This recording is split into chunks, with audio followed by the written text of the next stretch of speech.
j'ai déjà 1 million de projets que tu vas voir qu'on va parler. Ouais, c'est ça. Tu sais, entre L'homme autres, aux 1000 carrières. Ouais, puis le gars qui essaie de finir des sciences nat pour aller faire sa médecine, fait que... ouais. C'est ça, je te dis que j'ai quand même pas mal de choses à... OK, on regarde pas juste en arrière, on va regarder en avant aussi. On va il y a regarder beaucoup partout. de choses qui vont s'en venir. Tu vas te rendre compte que je suis un 360 qui se promène, là. C'est bon, j'aime ça. Ça spin.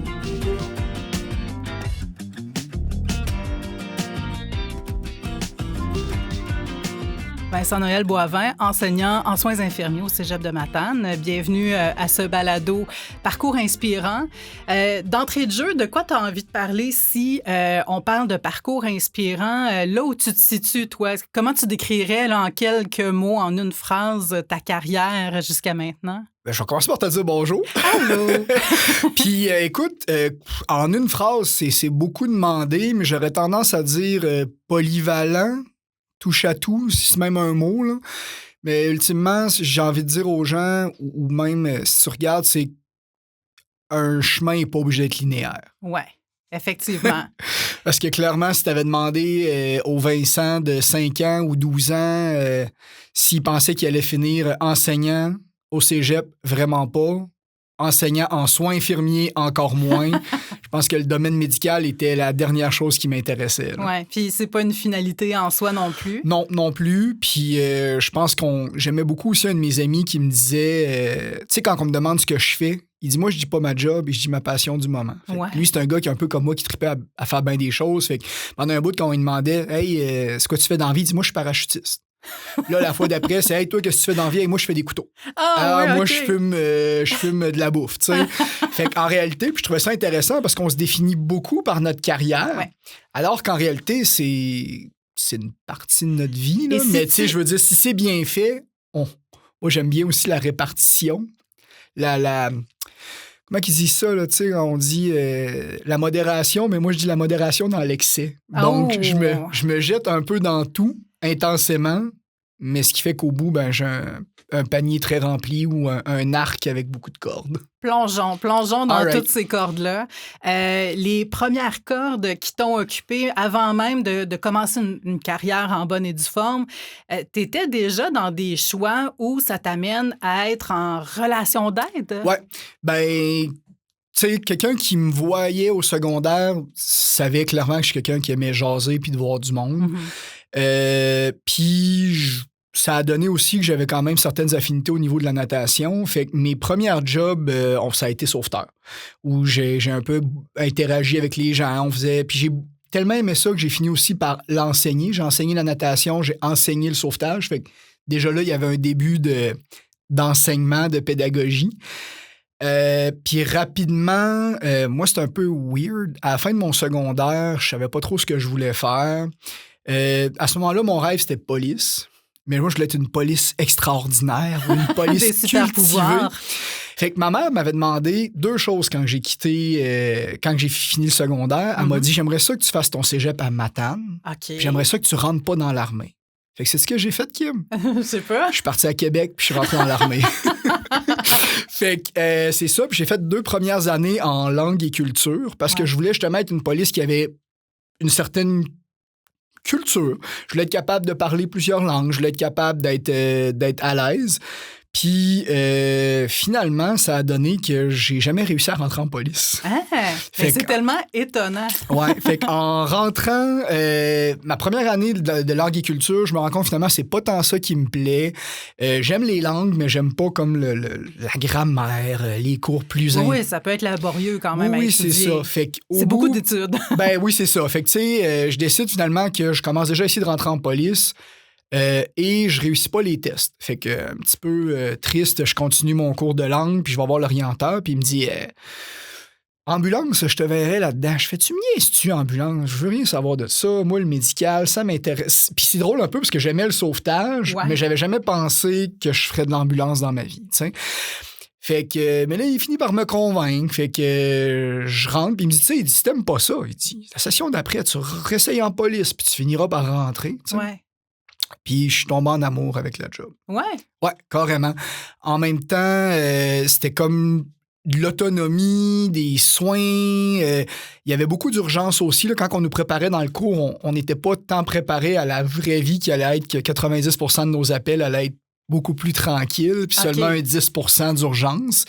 Mais je me suis mis à triper sur la gang avec qui j'étais, sur les possibilités d'avenir. Mais d'étudier plus l'aspect soins, est-ce que c'était un peu comme les langues, c'était laborieux à apprendre ou ça devenait très facilement? Parce qu'il y avait quand même des similarités déjà avec ce que je faisais. Comme sauveteur. Okay. Puis en plus, moi, je m'étais fait proposer une job d'été par la garde côtière, où à ce moment-là, je faisais du sauvetage côtier, puis de la prévention, puis des premiers soins. Fait que tout ce qui était soins d'urgence, attacher la personne, la mettre sur une civière, la mettre sur une planche dorsale, c'était toutes des choses que j'avais déjà vues. Fait que je voyais déjà des liens. La RCR, les soins plus de réanimation aussi, j'avais déjà une petite base. C'est sûr que c'est pas aussi avancé quand tu fais ton cours d'ambulance que d'utiliser un ballon masque, de faire de l'intubation à l'aveugle, de faire des injections, mais tu voyais déjà un peu. Fait que même quelque chose qu'on va voir au fur et à mesure qu'on va en parler, c'est que j'ai toujours été un peu, comment je pourrais dire, une petite longueur d'avance. Je ne veux pas être prétentieux en disant que j'étais vraiment meilleur que tout le monde, même si c'était peut-être un peu vrai. Mais tu vas voir aussi, j'ai une grosse tête. Mais par contre, ça me donnait toujours un pied d'avance. Fait que j'étais toujours capable un peu de plus être en mode réflexion, observation, puis d'être capable de bien appliquer au lieu de juste être en mode faut que j'avale l'information pour être capable de... Ça paraissait que tu sortais pas du secondaire à ce moment-là aussi. Ben oui, finalement. Aussi. C'est niaiseux, là, mais autant maintenant, je me trouve très vieux, mais d'arriver avec 2 ans déjà d'études dans un nouveau programme, tu sens la différence. Tu as déjà tout de suite un peu la clique arrivée du secondaire puis la clique issue du milieu du travail. Puis là, toi, t'es comme un peu entre les deux. T'es assez jeune pour être cool avec les nouveaux, mais t'es quand même assez vieux pour pouvoir aller aussi chiller avec ceux qui sont comme, ben là, nous autres, on ne fit pas avec des jeunes de 17 ans parce qu'on a une vie. Là. Et t'étais-tu encore à Québec à ce moment-là? Oui. Moi, j'ai fait finalement un total de 5 ans au Cégep Sainte-Foy, donc 2 ans en langue, 3 ans en SPU, soins prescrits les urgences. Puis à la fin de ça, moi, encore une fois, regarde bien, je me dis, moi là, je veux rien savoir de la région. Matane, ça bouge pas assez à mon goût. Ça va être Montréal, Québec, Trois-Rivières, Ottawa. J'envoie des CV partout. Ça n'a pas fonctionné. 0 réponse. Dans ce temps-là, le préhospitalier, il y avait trop d'ambulanciers. Okay. Les gens pleurent aujourd'hui quand je dis ces mots-là, mais il y avait le DEC et l'AEC se faisaient en même temps et il y avait une surpopulation des techniciens ambulanciers paramédicaux. Fait que, qu'est-ce qu'on fait avec ça? Écoute, j'avais même pas appliqué à Matane. Matane m'appelle. Ambulance Gilbert. Ils m'appellent et ils font « Hey, salut Vincent! » Parce qu'ils se parlent d'une région à l'autre. Je vois de la région. On a parlé que ton père nous a dit que tu finissais ton cours cette année. As-tu envie de venir travailler pour nous autres cet été? Bon. Fait que là, moi, j'étais un peu tête enflée. Je fais oui, mais j'ai envie de continuer à faire la garde côtière. C'est ma dernière année que je suis admissible parce qu'il faut être aux études. Donc, la personne, elle me dit, ben oui, ben c'est correct, viens faire du temps partiel. Fait que je faisais une semaine de garde côtière, une semaine d'ambulance. OK. Fait que je me promène à Québec. À Trois-Rivières. Parce que la formation est à Québec, mais les bases sont entre Trois-Rivières et Valleyfield. OK. Ouais. On a un Zodiac. On va chercher des gens, on fait du remorquage, puis on fait de la prévention. C'était vraiment une belle job. Puis le seul prérequis pour être sur la garde côtière dans le programme d'embarcation de sauvetage côtier, le plus important, c'est être aux études et retourner aux études à l'automne. Okay. Donc, tant aussi longtemps que tu es dans ces 2 créneaux-là, après ça, le reste, c'est de la formation que tu peux faire ou qu'ils vont te fournir, mais c'est ça, c'est la plus belle job d'été du monde. Là. C'est encore aujourd'hui, je suis sur les groupes Facebook, puis je tripe à voir les jeunes avoir du fun là-dedans. Ouais, c'est vraiment cool. OK, donc parenthèse, on est en temps partiel entre Trois-Rivières et Matane. Fait que c'est ça. Fait que là, à ce moment-là, ben, je t'avais dit que les ambulances, ça travaille pas fort. Fait que l'été, on a beaucoup de jobs, mais à l'automne, ça tombe mort. Fait que moi, déjà, comment ça se fait, donc? Ben, comme je te dis, c'était à cause du surplus de paramédics. Fait que les jeunes, on arrive... Pas à cause de la demande. Non, c'est parce qu'on remplace les vacances. OK. Oui, fait qu'en Gaspésie, on a même cette chance-là. On a aussi la chasse à l'automne. Fait que des fois, on a 2-3 semaines en octobre que les gens en ville n'ont pas. Ils prennent leurs vacances à ce moment-là parce que aussi. t'as quasiment plus de gars qui vont prendre des vacances pour la chasse que pour l'été. Oui. Fait qu'on fait les remplacements pour l'été, puis après ça tombe mort. Fait que moi, à cette époque-là, on se démenait pour travailler. Là. Moi, je faisais Matane, Sainte-Anne-des-Monts, Grande-Vallée, Murdochville. Ah, oui. Et je faisais du chômage parce que je réussissais pas à travailler assez. Fait que l'été, je travaillais, mais à l'automne, je travaillais pas. Puis mon choix de faire de la garde côtière a été un très bon choix pour mon cœur, mais la personne en dessous de moi m'a dépassé en ancienneté et elle a beaucoup moins arrêté de travailler que moi. À cause du temps partiel. Écoute, je regrette pas, ça m'a amené où je suis aujourd'hui. Ouais. Parce que moi, je trouvais que j'avais pas assez de job, j'avais besoin de me garder actif. Et que là, je me dis, je veux des calls, je veux quelque chose qui est relié à l'ambulance. Première chose, je regarde, je me rends compte que je pourrais devenir pompier volontaire. Fait que ça va me faire des calls de décarcération, intervenir sur des feux, encore une fois, sauver des gens, interagir. Fait que je me présente à la MRC de la Matanie, un des emplois qu'on a eu en commun. Oui. Puis je me présente là, puis je demande pour faire la formation de pompier. Fait qu'il m'engage, puis j'ai fait pompier pour la MRC de la Matanie. Fait que souvent, c'était quand j'avais pas de travail ou même quand je faisais des chiffres de 24 heures ou des chiffres de nuit sur l'ambulance. J'ouvrais l'ordinateur, je me loguais, puis je faisais les formations à distance. OK. Entre-temps, moi, j'ai aussi certaines implications politiques. Je rêve que l'ambulance soit beaucoup plus poussée qu'elle est aujourd'hui. Dans le reste du Canada, aux États-Unis, il existe des paramédics en soins avancés, des paramédics en soins critiques.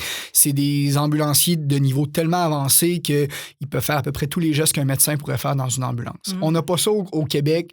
Là, il y a des gens qui vont me dire « Non, Vincent, ça se fait, mais il y avait à peu près 15 personnes à Montréal qui avaient obtenu le droit de le faire. Okay. Mais la formation n'existait pas à ce moment-là. Fait que moi, je veux que ça bouge.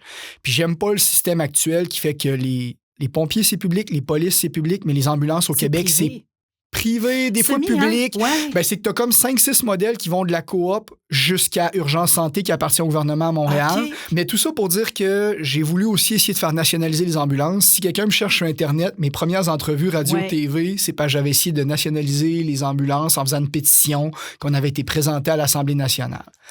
Fait que moi, je veux les paramédics en soins avancés, puis la formation, elle se donne à Ottawa. Là, j'étais à Matane, je travaille à Matane, puis je fais mon cours de pompier de nuit. Je me dis, comment je ferais pour me garder updaté avec les connaissances médicales, mais sans m'éloigner trop.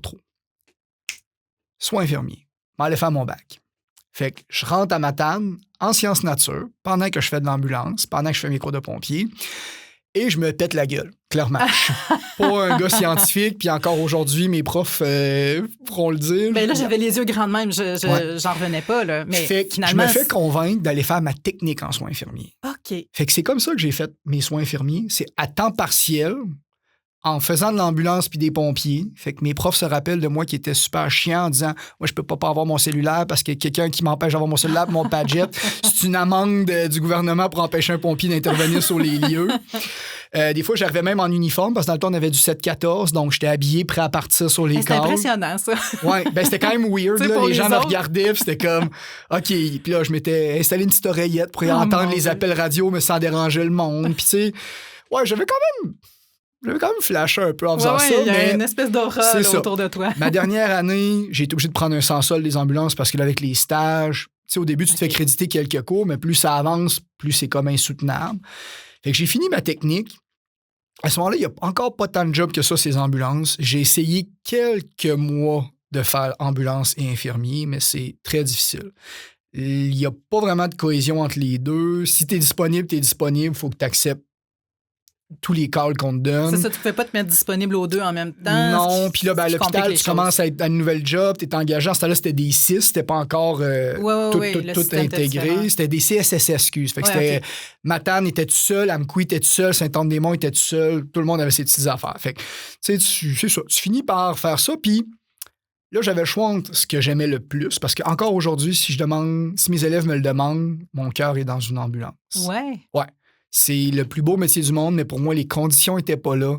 La reconnaissance n'est pas là. Encore aujourd'hui, le gouvernement a réglé tout au public, mais les ambulances n'ont pas encore réglé. Ils sont presque à 2 conventions collectives en retard. Mais tu vois, c'est pas la raison que je pensais que tu allais évoquer. Je pensais que tu allais me dire que c'est pas assez des vraies urgences. Tu me l'as dit. Non, je me suis rendu compte que j'aime assez l'humain aussi. Plus je vais avancer dans ma carrière, plus je suis vraiment en alternance entre, je te dirais, le communautaire puis l'urgence, ce qui fait que les deux me plaisent. Okay. Mais non, pour moi, le problème, c'est que là, je commence à me rendre compte d'une chose, la passion, c'est beau, mais ça prend aussi des conditions de travail.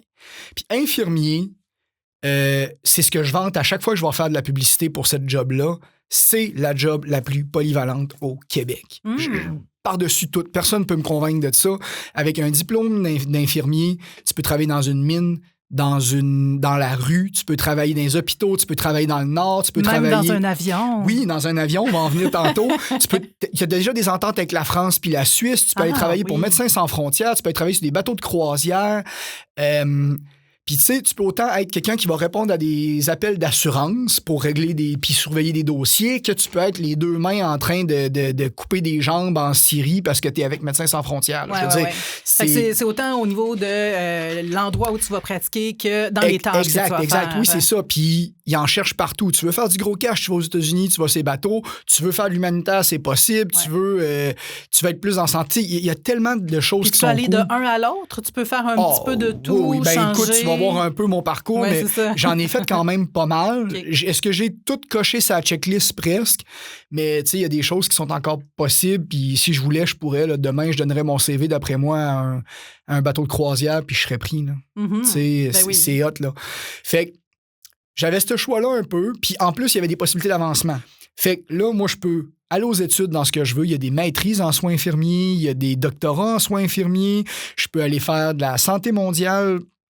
Je peux faire plein de bébelles, je peux enseigner, dans un hôpital, il y a 20 jobs différents, juste dans le même hôpital. En plus, tu peux être chef, tu peux faire de la gestion, tu peux t'en aller. Il y a tellement de choses. Fait que pour moi, le choix n'a pas été si difficile que ça. J'avais 60 à 70% de ce que j'aimais. C'est drôle parce que tu n'as pas nommé enseignant. Ça va venir. J'avais 60 à 70% de ce que j'aimais, mais avec des meilleures conditions. Bon. Fait que pour moi, le choix, tranquillement, pas vite, n'a pas été si difficile que ça, mais c'est tellement dans mon cœur que c'est cette année que je vais perdre mon droit de pratique paramédicale. Je me suis gardé formé, j'ai payé mes formations, j'ai tout fait pour me garder à jour. J'ai voulu garder cette carte-là le plus longtemps possible. Mon matricule va rester, mais si je veux le réactiver, il faudrait qu'à partir de l'année prochaine, il va falloir que j'aille faire des formations complémentaires. OK. Fait que là, on est rendu... C'est ça. Fait que je commence à être infirmier, je suis à l'hôpital... je travaille dans une urgence parce que j'ai réussi à me négocier ça. D'habitude, une infirmière qui commence, elle est plus à l'étage, elle doit se faire un peu d'expérience. Moi, comme j'ai de l'ambulance, j'ai de la garde côtière, je me négocie une job urgence, soins critiques. Tu avais besoin de cette adrénaline-là? Oui, puis c'est mon milieu. Moi, les gens doivent déjà s'en douter avec la façon que je vais du coq à l'âne. Je suis un TDA. Je suis pas bon pour gérer 14 patients. Ça a l'air weird, là, mais dans une urgence, c'est un patient à la fois. Fait que tu peux en avoir plusieurs, mais tu te concentres sur un. Puis là où j'excelle le plus, c'est dans la médecine de transport. Donc, je suis tout seul dans mon ambulance. Plus tard, on va en parler. Je suis tout seul dans mon avion avec mon patient. Je peux lui donner toute mon attention, puis c'est là que ça se déploie. J'aime aussi la débrouillardise. Donc, moi, un cadre trop strict, c'est difficile. Moi, j'ai besoin que tu me dises, voici le minimum de matériel et voici le maximum de problèmes. Débrouille-toi. Ultimement, j'aime ça faire de l'urgence. Je fais des soirs, des nuits. Puis je commence déjà à contempler le rêve de travailler dans le Nord. Moi, j'ai quelque chose qui me fait triper avec l'aventure, le voyage. J'ai envie d'aller à l'extérieur. Je finis par convaincre ma conjointe de l'époque, je vais aller travailler dans le Nord. Fait que je me fais engager par une compagnie de placement, une agence infirmière. Puis j'ai été travailler dans plein de communautés autochtones. J'ai eu beaucoup de plaisir. Puis en même temps, parce que je fais jamais rien sans être en même temps, j'apprends qu'il y a un petit poste, il y a un petit remplacement à faire au Cégep de Matane en enseignement. Je me dis, ben, ça pourrait être cool. Je pense que j'aimerais ça. Je vais l'essayer. Fait que j'applique. Finalement, je suis pris. J'ai, je pense, un groupe de stage pour commencer. Fait que j'ai alterné pendant quelques années entre le Nord et le Cégep, en essayant de faire fitter ça le plus possible. Fait que dans le Nord, là, tu as beaucoup les urgences, mais tu as aussi beaucoup le communautaire parce que tu n'as pas d'hôpitaux. C'est un gros CLSC avec une salle de réanimation. Okay. Fait que 2 jours, comme infirmier, souvent, il n'y a pas de médecin dans les villages. Fait que 2 jours, tu vois des patients comme un médecin en ce qu'on appelle les walk-in cliniques. Là. Fait que c'est des cliniques où les patients arrivent, je tousse, voici un médicament, j'arrive, j'ai des boutons, OK, ben voici, j'ai tel problème, je me sens pas bien, prise de sang, des tests. Et au travers de ça, ben, quand ça va pas bien, quelqu'un arrive, il saigne, il est blessé, il est inconscient. Encore une fois, on n'a pas le médecin, fait qu'il faut tout prendre en charge par nous-mêmes. Souvent, la prise en charge médicale, c'est au téléphone. Là, tu appelles ton médecin, « Salut, j'ai un patient, il y a telle circonstance. » Fait que l'autonomie est encore plus décuplée. C'est vraiment... t'as des cadres, t'as des règles, mais ultimement, t'as beaucoup de règles non écrites parce que tu peux pas faire des règles pour toutes les situations qui vont t'arriver. T'sais, le Nord, c'est quand même rock'n'roll aussi. une population qui est un peu laissée à elle-même. Fait que, tu sais, t'as beaucoup d'enjeux. Ils ont vécu aussi beaucoup de traumas. Fait que ça fait aussi que t'as des gens qui sont maganés de la vie. T'as des gens qui sont merveilleux aussi. Moi, j'ai rencontré les plus belles personnes dans le Nord. J'en ai rencontré aussi qui avaient besoin de beaucoup, beaucoup, beaucoup d'aide. Tu sais, plus de blessures, plus d'homicides, plus de santé mentale, à cause justement du manque de ressources. Puis la santé mentale, est-ce que tu avais à intervenir de ce côté-là aussi comme infirmier? Énormément. Des cas qui allaient de des gens qui allaient pas bien. Dans le Nord aussi, comment ça fonctionne, c'est que t'es comme un peu spécialisé. Fait que moi, j'étais un remplaçant, fait que j'arrivais, bon, cette semaine, t'es spécialisé ITSS. Fait que là, j'arrive, puis cette semaine, ben moi, je fais le suivi des 50 patients qui ont des suivis ITSS cette semaine-là. Ben, je reviens un mois plus tard, ben l'infirmier qui est pas là, c'est l'infirmier santé mentale. Fait que là, ben, OK, ben comme c'est santé mentale, ben là, cette semaine, il y a des patients qui ont des injections sous ordonnance, il y en a qui ont des suivis d'évaluation, comment ça va? Parce que, tu sais, santé mentale, c'est large, là. Ça peut aller de j'ai une dépression à je vois des bébites. Fait que là, ben, tu vois des bébites. Est-ce que tes bébites, ils te disent qu'il faut que tu sois méchant avec les gens ou est-ce que tu es capable de les gérer, tes bébites? Ah, je suis capable de les gérer. Correct. Puis, tu sais, ça peut aller jusqu'à très loin. Moi, j'ai eu un cas. On va essayer de limiter les risques d'identification, mais il n'a pas pris ses pilules pendant une semaine. Les bébites sont devenues tellement grosses qu'il s'est fâché. Puis finalement, il a attaqué la bébite au couteau. Puis, ben, c'était son frère. Fait que là, t'as à gérer un cas de santé mentale, t'as à gérer un gars qui a reçu 12, 14 coups de couteau. Parce qu'il n'y a personne d'autre que toi, là. Ben, il y a d'autres infirmières. Fait que là, t'appelles tes infirmières backup. Là, on parle d'un village de 2-3 000 habitants. Fait que appelle... dans ce village-là, c'est un peu weird. Puis cool, là. Kuujjuarapik, Wapmagotsui, c'est le seul village qui est à la limite des Cris et des Inuits. Et le village est des deux nations. Ah. Donc... Les Inuits, du côté que j'étais, n'avaient pas de médecin, mais les Cris en avaient un. Fait qu'on pouvait l'emprunter quand ça allait mal. Fait que là, ils nous l'ont prêté cette fois-là. C'était le temps. Fait que c'est ça. Puis là, après ça, ben, ce patient-là, tu peux pas le garder. Fait que tu vas le transférer par avion au sud. Là, l'avion rentre en ligne de compte. Là, ça t'a intéressé assez rapidement? Ben, moi, ça m'a fait triper. J'étais un gars de voyage. Tu sais, rapidement dans ma vie, puis même... J'aimerais ça voyager plus, j'ai pas toujours l'occasion, mais j'aime les autres cultures. Tu sais, on n'oubliera pas que je suis parti de langue et culture. Moi, quand j'étais au secondaire, j'ai fait un échange en Allemagne, j'avais fait des cours d'espagnol. J'aime ça. J'aime ça voyager, j'aime ça voir du monde. Puis, ce qui est cool aussi avec les communautés autochtones, c'est que tu as un peu cet enjeu-là. Tu as d'autres langues, d'autres façons de faire. C'est quasiment... Puis parfois, c'est même plus loin. Je veux pas être plate, mais aller à Salouit, c'est plus long qu'aller à Cuba. Oui. Fait que, littéralement... Fait que, oui, quand je voyais les Medevacs, ce qu'on appelle les transports par avion, on les appelle les Medevacs, je faisais comme, hey, ça, c'est cool, un jour, j'aimerais ça faire ça. Mais le problème, c'est qu'au Québec, t'as comme 3 formes de Medevac. T'as le Medevac public. C'est l'avion ambulance. Il faut que tu aies un emploi à l'hôpital à Québec, puis tu finis par appliquer sur une de ces jobs-là. Okay. C'est super restreint, super restrictif. Puis, ils ont des médecins, fait que t'as pas tant d'autonomie. Après ça, t'as les Medevacs des centres de santé. Fait que, par exemple, les Autochtones, les Inuits, par exemple, ont leur propre Medevac pour certains transports. Encore une fois, il faut que tu sois dans le secteur là-bas, que tu sois un régulier. Puis, comme tout le monde aime ça faire de l'avion, ben seuls les plus patients et les plus motivés sont retenus. Après ça, il existe les Medevacs privés. Peut-être que les gens ont entendu parler, par exemple, de Proper ou d'Airmédic. Fait que moi, c'est des compagnies comme ça que j'avais approché. Airmédic, à l'époque, quand il avait commencé, ils prenaient même des ambulanciers. Moi, j'avais souvent appliqué chez eux parce qu'il y avait des hélicoptères. Puis ça, moi, je trouve ça cool.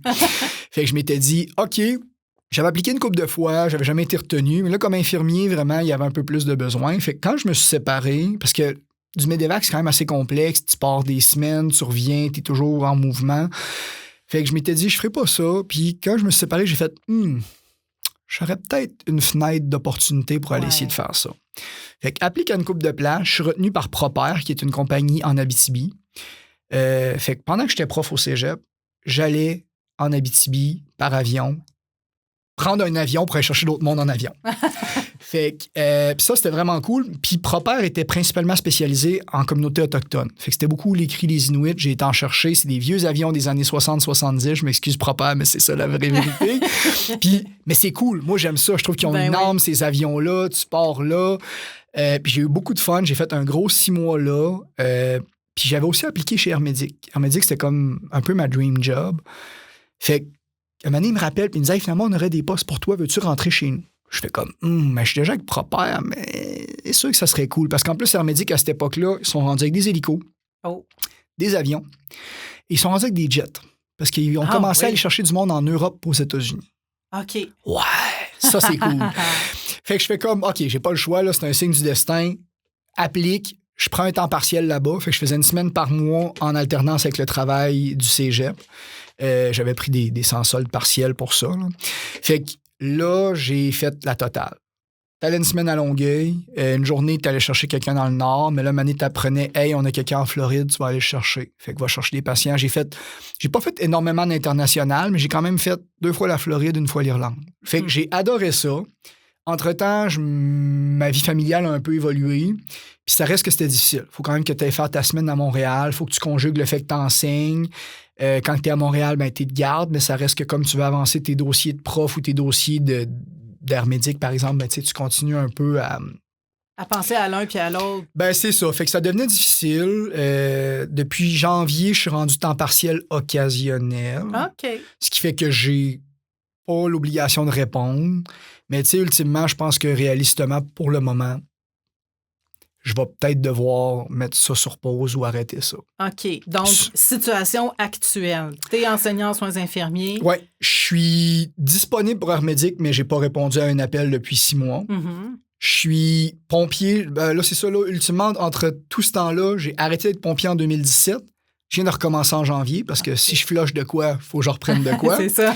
Mais c'est plus local, donc c'est facilitant. Puis je suis aux études en sciences nature, en plus d'être prof. Mais comment tu fais? Je dors pas beaucoup. Mais c'est drôle, c'était les sciences nature que tu avais entamé initialement. Puis j'ai trouvé ça. Mais là, le problème, c'est qu'entre-temps, je sais pas s'il y a un mot qui t'a reconnu, qui est revenu une fois de temps en temps, c'est autonomie. Ouais. Ben, je me rends compte que la job la plus autonome dans le domaine médical, puis celle qui me fait le plus triper, puis avoir le monde dans le nord, puis ce que je peux pas faire dans le nord au sud, puis c'est médecin. Fait qu'entre-temps, j'avais fait des... Parce que tout ça, oublie pas, là, j'ai pas fini ma technique de soins infirmiers. Au travers de ça, j'ai fait mon bac en sciences infirmières. À la mi-temps du bac, je me suis rendu compte que j'avais pas des bonnes notes. Et c'est à peu près là que j'ai commencé à avoir mon premier flash de si jamais je faisais ma médecine. Donc, tu avais eu ton DEC? Oui, j'avais commencé mon bac par principe. OK. Mais à moitié de mon bac, je fais ish. Si j'ai des notes de même puis que je veux arriver un jour à faire médecine, parce qu'on n'oubliera pas que c'est légèrement contingenté, ce petit programme-là. Là. Quand même. Fait que je me dis, ben, il faut que j'ai des meilleures notes. Fait que j'ose un peu avec certaines universités de c'est quoi mes options pour rentrer là. Et ils me disent, ben, c'est sûr que tes 2 options, c'est soit le bassin universitaire, soit le bassin qui appelle d'expérience au travail. Puis dans les 2 cas, ta moyenne au bac va être très importante. Fait que, rappelle Lucar, demande de refaire tous mes cours qui sont en bas de B-. Ah oui? Donc, moi, mon bac de 66 crédits, ben, il est devenu un bac de 90 crédits. Aïe, aïe, aïe. Parce que je l'ai tout refait ces cours-là pour sortir avec une moyenne de 3,7, 3,8, qui est à peu près le seuil minimal pour rentrer. Fait que, tu sais, encore une fois, je parle de la médecine, puis là, on va en parler beaucoup, là, mais c'est pas encore garanti. Là. J'ai aucune promesse de rentrer là. Ça se peut qu'à la fin de mes sciences nature, je me pète la gueule à un mur fermé. C'est toujours possible. Sciences nature, là, présentement, c'est ici au cégep de Matane oui, que madame. tu le fais. Parmi toute la cohorte d'étudiants. C'est ça. Fait que là, j'avais déjà chimie générale quand j'avais essayé de faire ma petite incursion. Je viens de réussir chimie des solutions et j'ai physique mécanique. Mais là, je dois me claquer encore 2 cours de physique, 1 cours de chimie, puis 2 cours de maths. Une fois que ça c'est fait, là, je vais pouvoir appliquer en médecine. Qu'est-ce que ça fait d'être prof et élève en même temps? C'est weird. Oui, ça c'est doit. C'est vraiment ça weird. Doit tellement. Mais c'est le fun aussi. Moi, c'est un peu des points que j'avais vantés quand j'étais rentré comme prof. Je disais, hey, je suis sorti en 2015, vous me prenez en 2018, je sais ce que les élèves ont comme difficulté, comme enjeu, je connais leur réalité. Tu te gardes à jour, finalement. Ben un peu, mais en même temps, ça me démontre aussi des choses un peu différentes. Là, on rentre plus dans le domaine du cégep, mais l'importance des règles, du respect du plan de cours, le nombre d'évaluations. Moi, des fois, je me faisais dire, ma copine est conseillère pédagogique à Rimouski, puis elle me disait, trop d'évaluations, c'est compliqué pour la personne étudiante, c'est un enjeu. Puis là, ben moi, j'étais comme pas tant, mais finalement, quand tu te rends compte que tu as 8-10 évaluations dans ta session, tu fais comme, OK, ben je vais peut-être, comme tu dis, t'expérimentes un peu. De l'autre côté aussi, c'est une solide gymnastique, parce que là, moi, j'ai quand même des petits congés partiels, mais c'est pas toujours facile à coordonner non plus, parce que comme enseignant en soins infirmiers, je le sais qu'on n'est pas si différent entre chaque enseignant, mais il y a aussi la différence que nous, on est beaucoup par bloc ou par roche. Okay, Donc, on va donner beaucoup de théorie en début de session, puis on tombe en stage. Ce qui fait que moi, en général, j'ai pas un cours semaine, j'ai peut-être 2-3 dans la semaine à donner qui sont tous différents, donc à préparer. Et que ça amène des enjeux un peu par rapport à ça. Fait que c'est sûr que c'est un peu difficile, puis j'ai pas les meilleures notes, mais je suis quand même chanceux. Comme j'ai terminé un bac, c'est seulement mon bac qui va compter comme note pour rentrer à l'université. OK. Donc, j'ai besoin de passer à 60 à ce moment-ci. C'est ça. C'est pas les notes qui comptent. C'est du ça. cégep. Puis là, je vais finir de braguer quand même un peu, parce que je t'ai dit, j'ai fait mon bac. Ouais. J'ai aussi essayé de faire 2 maîtrises en même temps. En même temps? Ouais. J'ai essayé de faire une maîtrise en enseignement collégial qui s'est soldée finalement par un DESS. Donc, sur les 45 crédits, j'en ai fait 37. Donc, j'ai transformé ça en DESS, j'ai pas de maîtrise, mais j'ai aussi une maîtrise par cumul en santé mondiale puis en SST que j'ai fait à distance avec l'Université du Québec en Abitibi-Témiscamingue. Fait que ça, c'était mon côté un peu triper sur les voyages, triper sur l'aventure. Tu sais, dès la fin de ma technique, le Cégep de Matane a commencé à faire des voyages de coopération internationale. Ça, t'as sauté là-dessus rapidement. J'ai sauté là-dessus. La première fois, j'étais accompagnateur. Fait qu'en 2016, j'étais accompagnateur. En 2018, j'étais nouvellement enseignant. Puis après ça, on a eu une pause à cause d'une bébite qui s'appelle la pandémie, je pense. Ah, ben oui, je m'en rappelle. Puis on a recommencé on a arrêté l'Équateur, puis on a commencé le Togo. C'est la deuxième fois qu'on va au Togo. Là, on essaye de pousser bien fort pour que ça devienne un stage crédité, pour que tout étudiant qui voudrait le faire pourrait aller faire un tour au Togo pour mettre un peu en pratique le domaine de la santé mondiale, mais aussi faire des liens beaucoup avec la culture, avec l'environnement. Puis ouais, c'est quand même quelque chose d'assez intéressant. Ouais. Ouais, c'est vraiment Puis là, cool. la médecine, peut-être que ça va se concrétiser. Oui, peut-être que non. Normalement, là, je vais avoir 38 cette année. Ça serait mon cadeau de crise de la quarantaine. Donc, il anticipe sa crise de la quarantaine, c'est pas pire. Je devrais être bon pour appliquer à mes 39 ans. OK. Fait que parce que là, finalement, l'année prochaine, je fais 2 cours à l'automne, un cours à l'hiver. Après, ça me resterait un seul cours automne-hiver. Une des 2 universités ne me demande pas mes maths. Fait que si je décidais de vraiment m'essayer quand même si je ne réussissais pas les maths, je pourrais être pris avec l'Université de Sherbrooke. Par contre, mon objectif, c'est vraiment l'Université Laval. Je ne te ferai pas de cachette qu'ils ont un campus à Rimouski, ce qui rend la formation beaucoup plus pratique pour quelqu'un qui habite à Matane puis qui a une blonde à Rimouski, mettons. Ben oui. Si jamais la seule place où je suis prise, c'est Sherbrooke, je vais y aller. Puis je vous aime, Sherbrooke, là. S'il vous plaît, ne me tirez pas dans le pied si jamais vous entendez ça. Mais au bout, c'est pas la même... C'est quand même 500 km versus 100 km. Oui. Puis ensuite, donc, comment tu vois l'avenir? Bon, je comprends que ça fait partie des projets ou des possibilités, mais est-ce que tu penses qu'éventuellement, tu vas en revenir à faire encore un autre métier, à développer d'autres talents? Est-ce que c'est ton mantra, finalement? On se fera pas de cachette. Depuis que j'ai 5 ans, j'ai une seule session pour aux études. Aïe. C'est laquelle? C'est quoi? C'est Carré laquelle? rouge. Hein? Printemps érable. Ah, ben oui, mais là, t'as pas eu le choix. Ben, même pas, j'ai eu le choix, mais ça a comme été weird. C'est l'année que j'ai décidé de pas faire mes sciences nature pour rentrer en soins infirmiers, qui était seulement à l'automne. Fait que c'est juste un hasard. J'ai été full impliqué dans le avant, mais pas la session du printemps érable. Fait que, pour le moment, écoute, l'avenir nous le dira. C'est sûr que là, on se cachera pas qu'à 40 ans, je m'enligne probablement pour 8 ans d'études. Je pense que je vais toujours être proche de l'école. Tu sais, j'enseigne quand même depuis 10 ans. Si on regarde vraiment les moments où j'ai commencé à enseigner dans ma vie, c'est plus autour de 14-16 ans. Donc, écoute, est-ce qu'après un doctorat en médecine, j'irais peut-être enseigner, j'irais peut-être faire d'autres choses? Mais tu sais, moi, c'est toujours changer dans la continuité. Fait que mon rêve, ça serait de pratiquer en partie en région à Matane ou à Rimouski, puis le nord du Québec. Ça serait mon rêve ultime. Là. Ça serait le best du best. Puis j'aimerais ça avoir une pratique nordique éloignée, mais tu sais, peut-être un peu d'urgence, un peu de bureau aussi. Fait que tu sais, j'ai pas de... Je me rends compte que j'aime me fixer des objectifs loin. Après ça, si on les atteint ou pas, c'est pas si grave que ça. Tu sais, dans ma vie, moi, j'ai voulu être vétérinaire, j'ai voulu être police, j'ai voulu être... tu sais, j'ai voulu faire tellement d'autres affaires. Des fois, je pourrais peut-être faire ça. Finalement, je change d'idée.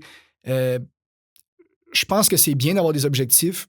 Réalistement, de ne pas les avoir atteints ou de les atteindre, tant qu'on est heureux dans le processus, dans le chemin. Il y a un adage là, qui dit que c'est pas le lieu qu'on doit essayer d'atteindre, mais c'est de profiter du voyage. Oui, le voyage. Ben, moi, je pense que c'est ça, tu sais. Ouais.